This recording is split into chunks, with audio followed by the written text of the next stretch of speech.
कुंडरी तालुके में लॉकडाउन के वधिक सख्त कयो वियो।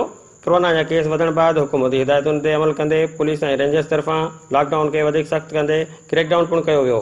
बार बार सख़्ती सां हिदायतुनि बावजूद अमल न कंदड़ दुकानदारनि ऐं इलाइक़े वासियुनि ते पुलिस ऐं रेंजर्स कड़की पई, मथां लठबाज़ी कई वई।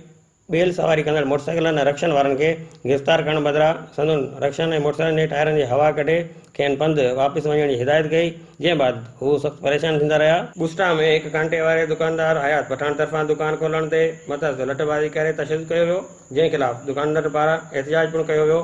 एहतिजाज कंदे मुलविस एहलकारनि ख़िलाफ़ कार्रवाई जी घुर कई वई ऐं अमेरिका चौक ते क़ाइम मशहूर 3 स्टार होटल जे मालिक खे पिणु गिरफ़्तार करे सख़्त तंबीबाद आज़ाद कयो वियो। होॾां वार्ड नंबर 9 जे काउंसलर प्रेम कुमार महेश्वरी तरफ़ां पंहिंजे इलाइक़े हसन कॉलोनी, रहमत कॉलोनी, ख़ालिद कॉलोनी में ग़रीब माण्हुनि में राशन विरायो ऐं मच्छरमार जीतमार स्प्रे पिणु करायो।